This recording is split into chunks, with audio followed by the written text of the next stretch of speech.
बुलेटिनची सुरुवात करूयात एका मोठ्या बातमीने। तुषार दोशी यांची साताराच्या पोलीस अधीक्षक पदावरून सांगलीमध्ये बदली करण्यात आली आहे। सातारा जिल्हा परिषदेच्या अध्यक्षपदाच्या निवडणुकीमध्ये पालकमंत्री शंभूराज देसाई यांना सातारा पोलिसांकडून मारहाण झाल्याचा आणि पोलिसांच्या मदतीने भाजपने जिल्हा परिषदेची सत्ता काबीज केल्याचा आरोप शिवसेना आणि राष्ट्रवादी काँग्रेसकडून करण्यात आला होता। त्यानंतर विधिमंडळामध्ये विधान परिषदेच्या उपसभापती नीलम गोऱ्हे यांनी तुषार दोशी यांच्यावरती कारवाईची शिफारस केली होती। एका अर्थाने एकनाथ शिंदे यांच्या शिवसेनेकडून तुषार दोशी यांची बदली हा प्रतिष्ठेचा विषय करण्यात आला होता। अखेर शिवसेनेच्या नाराजीची दखल घेतल्याचं दाखवत तुषार दोशी यांची बदली करण्यात आली आहे।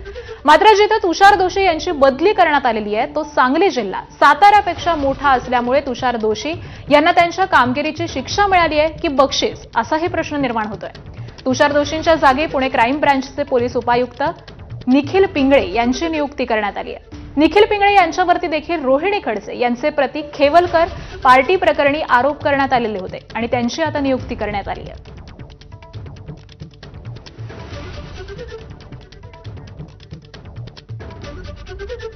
आणि याच संदर्भामध्ये आपण अधिक चर्चा करूयात। आमचे प्रतिनिधी मंदार गोंजारी सध्या आपल्या सोबत आहेत। मंदार, खरं तर हे सगळं प्रकरण जिल्हा परिषदेचं आपल्या समोर आहे आणि त्यानंतर शिवसेनेची प्रतिष्ठा काहीशी पणाला लागलेली होती। तुषार दोशी यांच्यावरती कारवाई होणार का याकडेच सगळ्यांचं लक्ष होतं। आता त्यांची बदली करण्यात आलेली आहे, त्यामुळे काय अपडेट्स मिळतात या संपूर्ण प्रकरणात? तुषार दोशी यांची बदली खरं तर दोन्ही बाजूंसाठी विन विन सिच्युएशन म्हणूनच पाहायला हवी। एकनाथ शिंदे यांच्या शिवसेनेकडून तुषार दोशी यांच्या बदलीचा विषय प्रतिष्ठेचा करण्यात आला होता। अगदी विधिमंडळामध्ये विधान परिषदेच्या उपसभापती नीलम गोरे यांनी तुषार दोशी यांच्यावरती कारवाईची शिफारस केली होती। त्यामुळे अखेर सांगलीचे पोलीस अधीक्षक म्हणून तुषार दोशी यांची बदली करण्यात आली आहे। मात्र सांगली जिल्हा हा सातारपेक्षा मोठा जिल्हा आहे, त्यामुळे एका अर्थाने तुषार दोशी यांनी निभावलेली जी भूमिका आहे, जी पार पाडलेली कामगिरी आहे, त्याची एका अर्थाने त्यांना त्याचं बक्षीस मिळालंय असं म्हणायला हरकत नाही। दुसरीकडे एकनाथ शिंदे यांचा शिवसेना पक्ष देखील या निर्णयामुळे खुश आहे, कारण तुषार दोशी हेच या सगळ्याला कारणीभूत आहेत असा एकनाथ शिंदे यांच्या शिवसेनेनी शंभूराज देसाई जे सातारचे पालकमंत्री आहेत यांनी ग्रह करून घेतलेला होता आणि ते देखील या सगळ्या निर्णयामुळे खुश आहेत। मात्र तुषार दोशी यांना अधिक मोठा जिल्हा अधीक्षक म्हणून मिळालेला आहे।